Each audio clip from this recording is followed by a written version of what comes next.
নমস্কার। আজকে আপনাদের শোনাবো সৈয়দ মুস্তফা আলীর একটি লেখা গন্তব্য কাবুল। চাঁদনি থেকে 9 শিকে দিয়ে একটা শার্ট কিনে নিয়েছিলুম। তখনকার দিনে বিচক্ষণ বাঙালির জন্য ইউরোপিয়ান থার্ড নামক একটি অত্যন্ত প্রয়োজনীয় প্রতিষ্ঠান ভারতের সর্বত্র আনাগোনা করত। হাওড়া স্টেশনে সেই থার্ডে উঠতে যেতেই এক ফিরিঙ্গি হেঁকে বলল, এটা ইউরোপিয়ানদের জন্য। আমি গাগ গাগ করে বললুম, ইউরোপিয়ান তো কেউ নেই, চলো তোমাদের আমাদের ফাঁকা গাড়িটা কাজে লাগাই।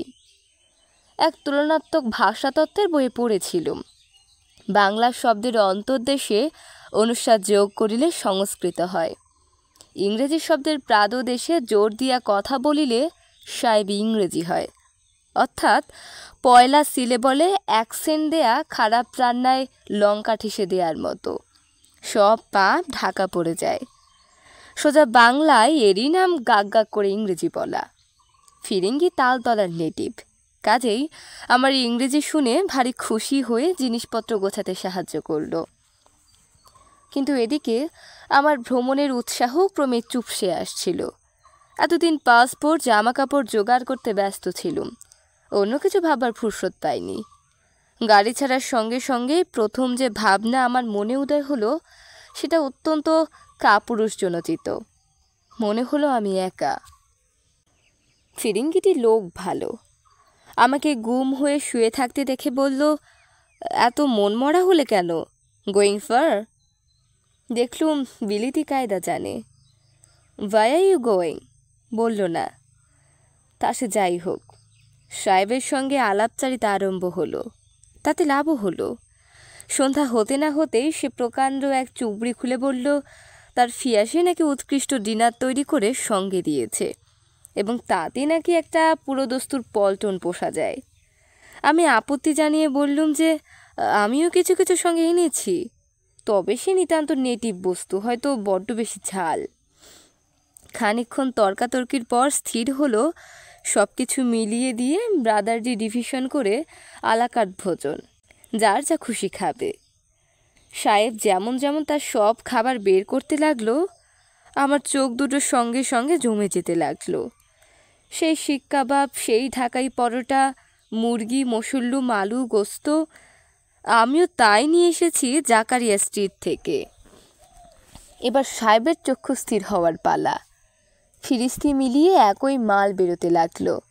এমনকি শিক কাবাবের জায়গায় স্বামী কাবাব নয়, আলু গোস্তের বদলে কপি গোস্ত পর্যন্ত নয়।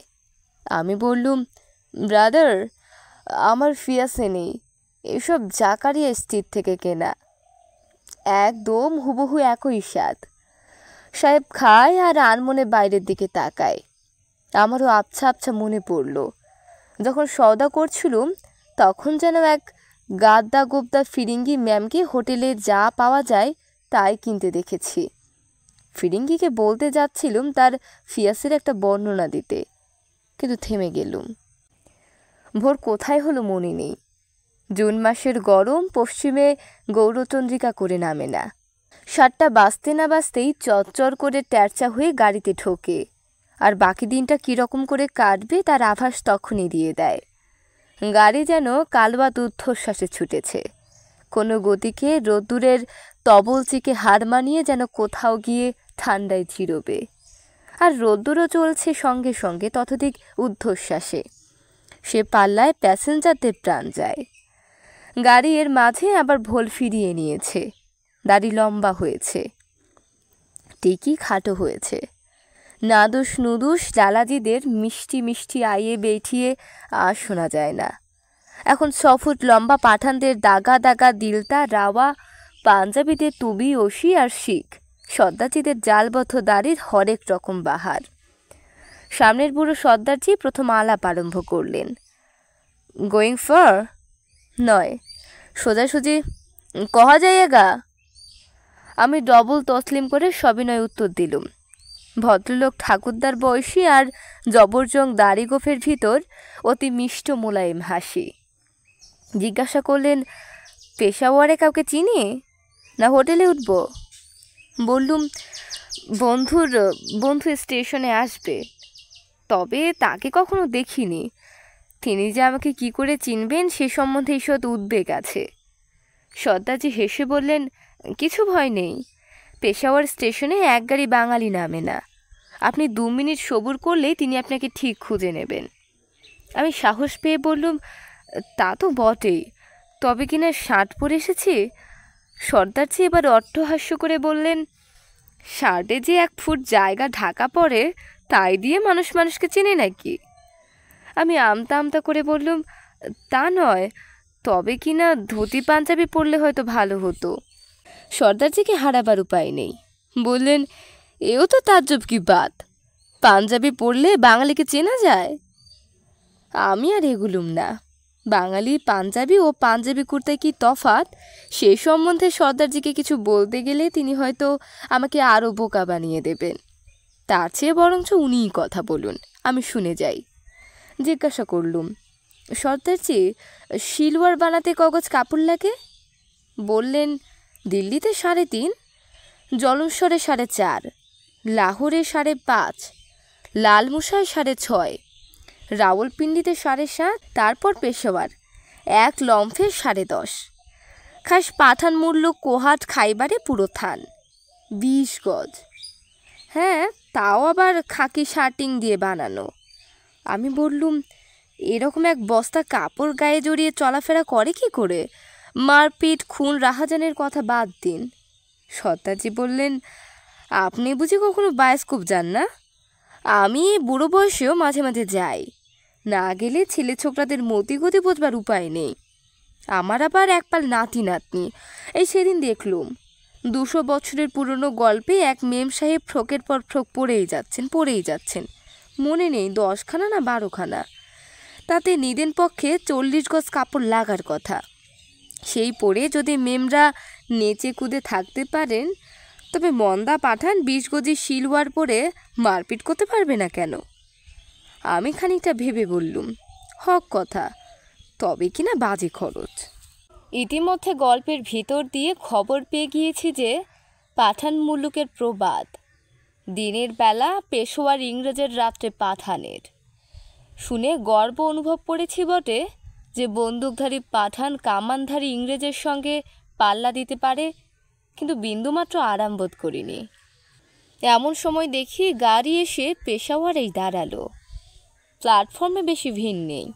জিনিসপত্র নামাবার ফাঁকে লক্ষ্য করলুম যে 6 ফুটি পাঠানদের চেয়েও 1 মাথা উঁচু এক ভদ্রলোক আমার দিকে এগিয়ে আসছেন। কাতর নয়নে তার দিকে তাকিয়ে যতদূর সম্ভব নিজের বাঙালিত্ব জাহির করার সঙ্গে সঙ্গেই তিনি এসে উত্তম উদ্যুতে আমাকে বললেন, তার নাম শেখ আহমদ আলী। আমি নিজের নাম বলে 1 হাত এগিয়ে দিতেই তিনি তার 2 হাতে সেটি লুফে নিয়ে দিলেন এক চাপ, পরম উৎসাহে, গরম সংবর্ধনায়। চাপে আমার হাতের 5 আঙুল তার 2 থাবার ভিতর তখন লুকোচুরি খেলছে। খানিকটা কোলে পিঠে, খানিকটা টেনে হিঁচড়ে তিনি আমাকে স্টেশনের বাইরে এনে একটা টাঙায় বসালেন। আমি তখন শুধু ভাবছি, ভদ্রলোক আমাকে চেনেন না, জানেন না আমি বাঙালি, তিনি পাঠান, তবে যে এত সংবর্ধনা করছেন তার মানে কি?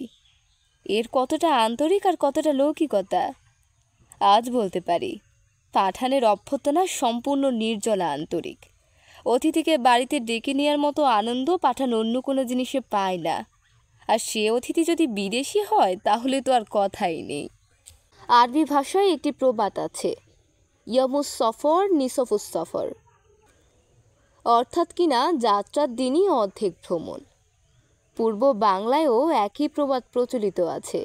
সেখানে বলা হয়, উঠোন সমুদ্র পেরোলেই আধেক মুশকিল আসান। আহমদ আলীর উঠোন পেরোতে গিয়ে আমার পাক্কা 7 দিন কেটে গেল। 8 দিনের দিন সকালবেলা আহমদ আলী স্বয়ং আমাকে একখানা বাসে ড্রাইভারের পাশে বসিয়ে তাকে আমার জান মাল বাঁচাবার জন্য বিস্তর দিব্য দিলাসা দিয়ে বিদায় নিলেন। হাওড়া স্টেশনে মনে হয়েছিল আমি একা, এখন মনে হলো আমি ভয়ঙ্কর একা। ভয়ঙ্কর একা এই অর্থে যে নো ম্যানস লাউডস বলুন আর খাস আফগানিস্তানি বলুন, এসব জায়গায় মানুষ আপন আপন প্রাণ নিয়েই ব্যস্ত। সাধারণ লোকের বিবেক বুদ্ধি এসব দেশে এরকম কথাই কয়। তবু আফগানিস্তান স্বাধীন সভ্য দেশ। আর 5টা দেশ যখন খুন খারাপির প্রতি এত বেমালুম উদাসীন নয়, তখন তাদেরও তো কিছু একটা করবার আছে। এই ভেবে 2-4টে পুলিশ 2-1 দিন অকুস্থলে ঘোরাঘুরি করে যায়। ডান দিকে ড্রাইভার শিখ সর্দারজি, বয়স 60-এর কাছাকাছি, কাঁচা পাকা দীর্ঘ দাড়ি ও পরে জানতে পারলুম রাতকানা। বাঁ দিকে আফগান সরকারের এক কর্মচারী, পেশোয়ার গিয়েছিলেন কাবুল বেতার কেন্দ্রের মাল সরঞ্জাম ছাড়িয়ে আনবার জন্য। সব ভাষাই জানেন, অথচ বলতে গেলে এক ফরাসি ছাড়া অন্য কোনো ভাষাই জানেন না। অর্থাৎ আপনি যদি তার ইংরেজি না বোঝেন, তবে তিনি ভাবখানা করেন যেন আপনি যথেষ্ট ইংরেজি জানেন না। তখন তিনি ফরাসির যে 6টি শব্দ জানেন সেগুলো ছাড়েন। তখনও যদি আপনি তার বক্তব্য না বোঝেন, তবে তিনি উর্দু ছাড়েন। শিষ্ট এমন ভাব দেখান যে অশিক্ষিত বর্বরদের সঙ্গে কথা বলবার ঝকমারি আর তিনি কত পোহাবেন। অথচ পরে দেখলুম ভদ্রলোক অত্যন্ত বন্ধুবৎসল, বিনম্রের সহায়। তারও পরে বুঝতে পারলুম ভাষা বাবদে ভদ্রলোকের এ দুর্বলতা কেন, যখন শুনতে পেলুম যে তিনি অনেক ভাষায় পাণ্ডিত্যের দাবি করে বেতারে চাকরি পেয়েছেন। বাসের পেটে একপাল কাবুলি ব্যবসায়ী, পেশাওয়ার থেকে সিগারেট, গ্রামোফোন, রেকর্ড, পেলেট, বাসন, ঝালদণ্ঠন, ফুটবল, বিজলিবাতির সাজ সরঞ্জাম, কেতাব, পুঁথি, এক কথায় দুনিয়ার সব জিনিস কিনে নিয়ে যাচ্ছে। বাদবাকি প্রায় সব কিছুই আমদানি করতে হয় হিন্দুস্থান থেকে, কিছুটা রুশ থেকে। এসব তথ্য জানবার জন্য আফগান সরকারের বাণিজ্য প্রতিবেদন পড়তে হয় না, কাবুল শহরে একটা চক্কর মারলেই হয়। সেসব পরের কথা। পেশোয়ার থেকে জমরুদ দুর্গ 10.5 মাইল সমতল ভূমি, সেখানে এক দফা পাসপোর্ট দেখাতে হলো। তারপর খাইবার গিরি সংকট, দুদিকে 1000 ফুট উঁচু পাথরের নেড়া পাহাড়, মাঝখানে খাইবার পাস। একজোড়া রাস্তা একে বেঁকে একে অন্যের গা ঘেঁষে চলেছে কাবুলের দিকে। এক রাস্তা মোটরের জন্য, অন্য রাস্তা উট, খচ্চর, গাধা ঘোড়ার পণ্যবাহিনী বা ক্যারাভানের জন্য। সংকীর্ণতম স্থলে 2 রাস্তায় মিলে 30 হাতও হবে না।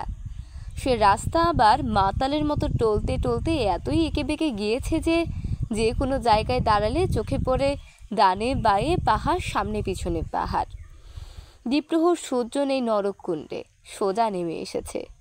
তাই নিয়ে চতুর্দিকের পাহাড় যেন লোফালুফি খেলছে।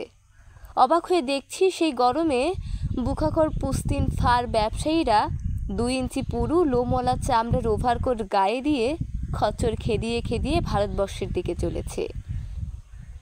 সর্দারজিকে রহস্য সমাধানের অনুরোধ জানালে তিনি বললেন, যাদের অভ্যেস হয়ে গিয়েছে তাদের পক্ষে সত্যই এরকম পুরু জামা এই গরমে আরামদায়ক। বাইরের গরম ঢুকতে পারে না, শরীর ঠান্ডা রাখে। ঘাম তো আর এদেশে হয় না, আর হলেই বাকি, এরা তার থোড়াই পরোয়া করে। এটুকু বলতে বলতেই দেখলুম গরমের হলকা মুখে ঢুকে সর্দারজির গলা শুকিয়ে দিল। গল্প জমাবার চেষ্টা বৃথা। কত দেশের কত রকমের লোক পণ্যবাহিনীর সঙ্গে সঙ্গে চলেছে, কত ঢঙের টুপি, কত রঙের পাগড়ি, কত যুগের অস্ত্র গাদা বন্দুক থেকে আরম্ভ করে আধুনিকতম জর্জম মাউজার, দামেস্কের বিখ্যাত সুদর্শন তরবারি, সুপারি কাটার জাতির মতো জামধর। মোগল ছবিতে দেখেছিলুম, বাস্তবে দেখলুম হুবহু সেই রকম গোলাপি সিল্কের কোমরবন্ধে গোজা, কারো হাতে কানজোকা পেতলের বাঁধানো লাঠি, কারো হাতে কানজোকা পেতলের বাঁধানো লাঠি, কারো হাতে লম্বা ঝকঝকে বর্ষা, উঠের পিঠে পশমে রেশমে বোনা কত রঙের কার্পেট, কত আকারের সমাভার। বস্তা বস্তা পেস্তা, বাদাম, আখরোট, কিশমিশ, আলু বুখারা চলেছে হিন্দুস্তানের বিরিয়ানি পোলাওয়ের জৌলস বাড়াবার জন্য। আরও চলেছে, শুনতে পেলুম কোমরবন্ধের নিচে ইজেরের ভাজে, পুলিস্তিনের লাইনিংয়ের ভিতর আফিং আর হাসিস না কনেনি না আরও কিছু। সবাই চলেছে অতি ধীরে, অতি মন্থরে। পাঠান 2 বার বলেছিলেন, আমি 3য়বার সেই প্রবাদ শপথরূপে গ্রহণ করলুম। হন্তদন্ত হওয়ার মানে শয়তানের পন্থায় চলা। কি বলে, 20 শতাব্দীতে অলৌকিক ঘটনা ঘটে না? আমার সকল সমস্যার সমাধান করেই যেন ধরাম করে শব্দ হলো। কাবুলি তড়িৎ গতিতে চোখের ফেটা খুলে আমার দিকে বিবর্ণ মুখে তাকালো। আমি সর্দারজির দিকে তাকালুম। তিনি দেখি অতি শান্তভাবে গাড়িখানা এক পাশে নিয়ে দাঁড় করালেন। বললেন, টায়ার ফেসেছে, প্রতিবারই হয়, এই গরমে না হওয়ায় বিচিত্র। প্রয়োজন ছিল না, তবু সর্দারজি আমাদের স্মরণ করিয়ে দিলেন যে খাইবার পাশের রাস্তা দুটো সরকারের বটে, কিন্তু দুদিকের জমি পাঠানের। সেখানে নেমেছ কি মরেছ। আড়ালে আবডালে পাঠান সুযোগের অপেক্ষায় ওত পেতে বসে আছে, নামলেই করাক পিং। তারপর কী কায়দায় সব কিছু হরণ করে তার বর্ণনা দেবার আর প্রয়োজন নেই। পাঠান যাতে ঠিক রাস্তার বুকের ওপর রাহাজানি না করে তার জন্য খাইবার পাশের দুদিকে যেখানে বসতি আছে সেখানকার পাঠানদের ইংরেজ 2 টাকা করে বছরে খাজনা দেয়। পরে আরেকটি সত্ত্ব অতি কষ্টে আদায় করেছে। আফ্রিদিতে ঝগড়া বাঁধলে রাস্তার এপারের ওপারের যেন বন্দুক না মারা যায়। মোজর আবার চলল। কাবুলির গলা ভেঙে গিয়েছে, তবু বিড়বিড় করে যা বলছিলেন তার নির্যাস, কিচ্ছু ভয় নেই সাহেব, কালই কাবুল পৌঁছে যাচ্ছি। সেখানে পৌঁছে কপ করে কাবুল নদীতে ডুব দেব। বরফ গলা হিমজল পাহাড় থেকে নেমে এসেছে, দিন যান কলিজা সব ঠান্ডা হয়ে যাবে। আমি বললুম, আপনার মুখে ফুলচন্দন পড়ুক। হঠাৎ দেখি সামনে কি মরিচিকা।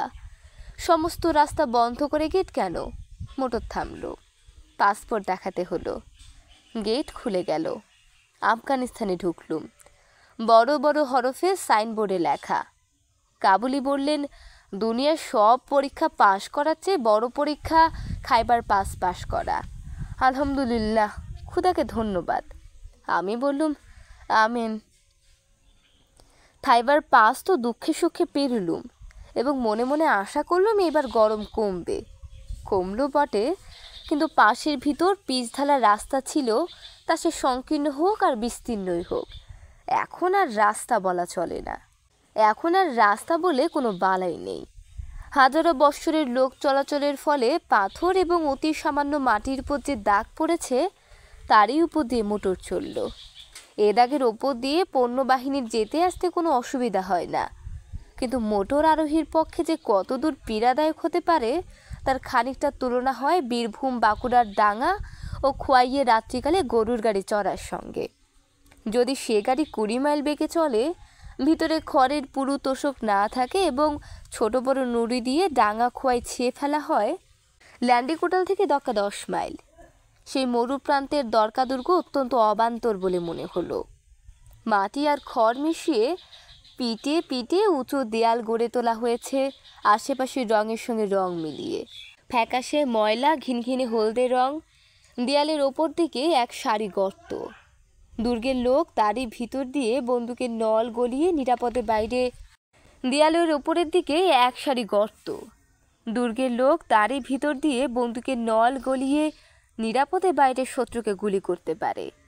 দূর থেকে সেই কালো কালো গর্ত দেখে মনে হয় যেন অন্ধের উপরে নেওয়া চোখের শূন্য কোটর। কিন্তু দুর্গের সামনে এসে বাদিকে তাকিয়ে চোখ জুড়িয়ে গেল। ছলছল করে কাবুল নদী বাঁক নিয়ে এক পাশ দিয়ে চলে গিয়েছে। ডান দিকে এক ফালি সবুজ আঁচল লুটিয়ে পড়েছে। কাবুলি বললেন, চলুন দুর্গের ভিতরে যাই, পাসপোর্ট দেখাতে হবে। আমরা সরকারি কর্মচারী, তাড়াতাড়ি ছেড়ে দেব, তাহলে সন্ধ্যার আগেই জালালাবাদ পৌঁছতে পারবো। দুর্গের অফিসার আমাকে বিদেশি দেখে প্রচুর খাতির যত্ন করলেন। দক্কার মতো জায়গায় বরফের কল থাকার কথা নয়, কিন্তু যে শরবত খেলুম তার জন্য ঠান্ডা জল খুঁজোতে কি করে তৈরি করা সম্ভব হলো বুঝতে পারলুম না। আফগানিস্তানের অফিসার যদি কবি হতে পারেন, তবে তার পক্ষে পীর হয়ে ভবিষ্যৎবাণী করাও কিছুমাত্র বিচিত্র নয়। 3 বার চাকা ফাটালো, আর ইঞ্জিন সর্দারজির ওপর গোসা করে 2বার গুম হলেন।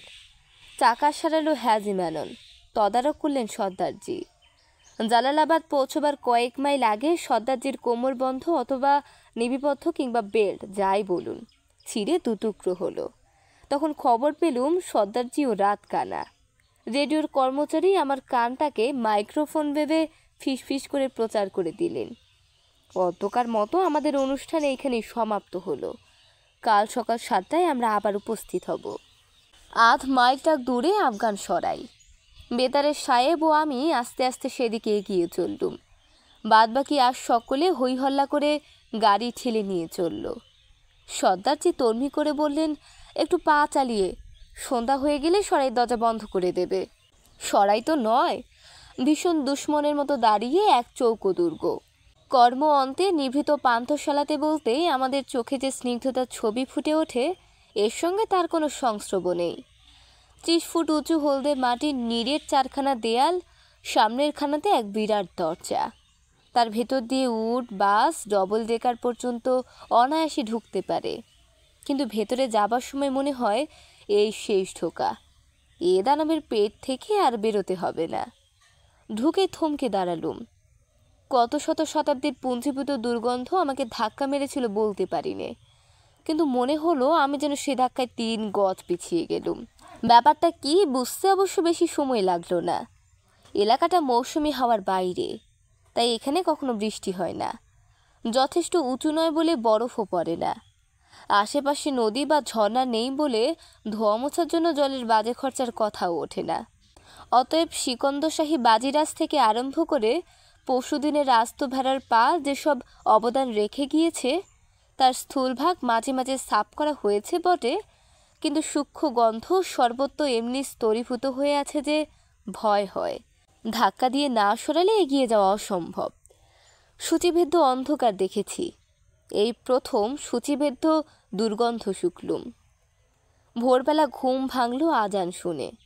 নামাজ পড়ালেন বুখারার এক পুস্তিন সদাগর। উৎকৃষ্ট আরবি উচ্চারণ শুনে বিস্ময় মানলুম যে তুর্কিস্তানে এত ভালো উচ্চারণ টিকে রইল কি করে। বেতারওয়ালাকে জিজ্ঞাসা করাতে তিনি বললেন, আপনি নিজে জিজ্ঞেস করুন না। আমি বললুম, কিছু যদি মনে করেন। আবার এই সংকোচে তিনি এত আশ্চর্য হলেন যে বুঝতে পারলুম খাস প্রাচ্যদেশে অচেনা অজানা লোককে যে কোনো প্রশ্ন জিজ্ঞাসা করতে বাধা নেই। পরে জানলুম যার সম্বন্ধে কৌতূহল দেখানো হয় সে তাতে বরঞ্চ খুশিই হয়। মোটরে বসে তারই খেই তুলে নিয়ে আগের রাতের অভিজ্ঞতার জমা খরচা নিতে লাগলুম। চোখ বন্ধ অবস্থায় ঠান্ডা হাওয়ার প্রথম পরশ পেলুম। খুলে দেখি সামনে সবুজ উপত্যকা, রাস্তার দুদিকে ফসল ক্ষেত। সর্দারজি পরিচয় করিয়ে দিয়ে বললেন, জালালাবাদ। তখন দুদিকেই সবুজ আর লোকজনের ঘর বাড়ি। সামান্য একটি নদী ক্ষুদ্রতম সুযোগ পেলে যে কি মোহন সবুজের লীলাখেলা দেখাতে পারে, জালালাবাদে তার অতি মধুর তসবির। এমনকি যে 2-4টে পাঠান রাস্তা দিয়ে যাচ্ছিল তাদের চেহারাও যেন সীমান্তের পাঠানের চেয়ে মোলায়েম বলে মনে হলো। লক্ষ্য করলুম যে পাঠান শহরে গিয়ে সেখানকার মেয়েদের বেপরদামি নিন্দা করে, তারই বৌঝি খেতে কাজ করছে অন্য দেশের মেয়েদেরই মতো। মুখ তুলে বাসের দিকে তাকাতেও তাদের আপত্তি নেই। বেতারকর্তাকে জিজ্ঞাসা করতে তিনি গম্ভীরভাবে বললেন, আমার যতদূর জানা কোনো দেশের গরিব মেয়ে পর্দা মানে না, অন্তত আপন গায়ে মানে না। শহরে গিয়ে মধ্যবিত্তের অনুকরণে কখনো পর্দা মেনে ভদ্রলোক হবার চেষ্টা করে, কখনো কাজকর্মের অসুবিধা হয় বলে গায়ের রেওয়াজই বজায় রাখে। আমি জিজ্ঞাসা করলুম, আরবের বেদুইন মেয়েরা? তিনি বললেন, আমি ইরাকে তাদের বিনা পর্দায় ছাগল চড়াতে দেখেছি। গাড়ির সদর রাস্তা ছেড়ে জালালাবাদ শহরে ঢুকল। কাবুলিরা সব বাসের পেট থেকে বেরিয়ে 1 মিনিটের ভেতর অন্তর্ধান। কেউ একবার জিজ্ঞেস পর্যন্ত করল না বাস ফের ছাড়বে কখন। আমার তো এই প্রথম যাত্রা, তাই সর্দারজিকে শুধালাম, বাস আবার ছাড়বে কখন? সর্দারজি বললেন, আবার যখন সবাই জড়ো হবে। জিজ্ঞেস করলাম, সে কবে? সর্দারজি যেন একটু বিরক্ত হয়ে বললেন, আমি তার কি জানি, সবাই খেয়ে দিয়ে ফিরে আসবে যখন তখন। বেতার কথা বললেন, ঠায় দাঁড়িয়ে করছেন কি, আসুন আমার সঙ্গে। আমি শুধালাম, আর সব গেল কোথায়, ফিরবেই বা কখন? তিনি বললেন, ওদের জন্য আপনি এত উদ্বিগ্ন হচ্ছেন কেন? আপনি তো ওদের মালজানের জিম্মাদার নন। আমি বললুম, তা তো নই, কিন্তু যেরকমভাবে হুট করে সবাই নিরুদ্দেশ হলো তাতে তো মনে হলো না যে ওরা শিগগির ফিরবে। আজ সন্ধ্যায় তাহলে কাবুল পৌঁছবো কি করে? বেতার কথা বললেন, সে আশা শিকেই তুলে রাখুন। এদের তো কাবুল পৌঁছবার কোনো তাড়া নেই। বাদ যখন ছিল না তখন ওরা কাবুল পৌঁছতো 15 দিনে, এখন 4 দিন লাগলেও তাদের আপত্তি নেই। জালালাবাদে পৌঁছেছে, এখানে সক্কেলেরই কাকা মামা শালা কেউ না কেউ আছে, তাদের তত্ত্ব তালাশ করবে, খাবে দাবে, তারপর ফিরে আসবে। মোটর ছাড়লো অনেক বেলায়, কাজেই বেলা পেলে কাবুল পৌঁছবার আর কোনো ভরসাই রইল না। পেশোয়ার থেকে জালালাবাদ 100 মাইল, জালালাবাদ থেকে কাবুল আরও 100 মাইল। শাস্ত্রে লেখে সকলে পেশোয়ার ছেড়ে সন্ধ্যায় জালালাবাদ পৌঁছবে, পরদিন ভোরবেলা জালালাবাদ ছেড়ে সন্ধ্যায় কাবুল। তখনই বোঝা উচিত ছিল যে শাস্ত্র মানে অল্প লোকেই। পরে জানলুম একমাত্র মেলবাদ ছাড়া আর কেউ শাস্ত্র নির্দিষ্ট বেগে চলে না। সন্ধ্যা কাটল নালার পাড়ে, নার্গিস বনের এক পাশে, চিনার মর্মরের মাঝখানে। সূর্যাস্তের শেষ আভাটুকু চিনার পল্লব থেকে মুছে যাওয়ার পরে ডাক বাংলোর খানসামা আহার দিয়ে গেল। খেয়ে দিয়ে সেখানেই চারপাই আনিয়ে শুয়ে পড়লুম। শেষ রাত্রে ঘুম ভাঙল অপূর্ব মাধুরীর মাঝখানে। হঠাৎ শুনি নিতান্ত কানের পাশে জলের কুলকুল শব্দ, আর আমার সর্বদেহ জড়িয়ে নাক মুখ ছাপিয়ে কোন অজানা সৌরভ সুন্দরীর মধুর নিঃশ্বাস। শেষ রাত্রে নৌকা যখন বিল ছেড়ে নদীতে নামে, তখন যেমন নদীর কুলকুল শব্দে ঘুম ভেঙে যায়, জানলার পাশে শিউলি গাছ থাকলে শরতের অতি ভোরে যেরকম তন্দ্রা টুটে যায়, এখানে তাই হলো, কিন্তু দুয়ে মিলে গিয়ে। এর সঙ্গীত বহুবার শুনেছি, কিন্তু তার সঙ্গে এহেন সৌরভ সুহাগ জীবনে আর কখনো পাইনি। সেই আধা আলো অন্ধকারে চেয়ে দেখি দিনের বেলা শুকনো নালা জলে ভরে গিয়ে দুই কুল ছাপিয়ে নার্গিসের পা ধুয়ে দিয়ে ছুটে চলেছে। সেই আধা আলো অন্ধকারে চেয়ে দেখি দিনের বেলা শুকনো নালা জলে ভরে গিয়ে দুই কুল ছাপিয়ে নার্গিসের পা ধুয়ে দিয়ে ছুটে চলেছে। বুঝলুম নালার উজানে দিনের বেলায় বাঁধ দিয়ে জল বন্ধ করা হয়নি। ভোরের আজানের সময় নিমলার বাগানের পালা, বাঁধ খুলে দিতেই নালা ছাপিয়ে জল ছুটেছে। তারই পরশে নার্গিস নয়ন মেলে তাকিয়েছে, এর গান ও সৌরভে মিশে গিয়েছে। আর যে চিনারের পদপ্রান্তে উভয়ের সঙ্গীত সৌরভ উচ্ছ্বসিত হয়ে উঠেছে, সে তার মাথা তুলে দাঁড়িয়ে আছে প্রভাত সূর্যের প্রথম রশ্মির নবীন অভিষেকের জন্য। দেখতে না দেখতে চিনার সোনার মুকুট পরে নিল। পদপ্রান্তে পুষ্পবনের গন্ধদ্বীপে বৈতালিক মুখরিত হয়ে উঠল। এদিন আজি কোন ঘরে গো খুলে দিল দ্বার, আজই প্রাতে সূর্য ওঠা সফল হলো কার। ভোরের নামাজ শেষ হতে সর্দাজি ভেপু বাজাতে আরম্ভ করলেন। ভাবগতিক দেখে মনে হলো তিনি মনস্থির করে ফেলেছেন আজ সন্ধ্যায় যে করেই হোক কাবুল পৌঁছবেন।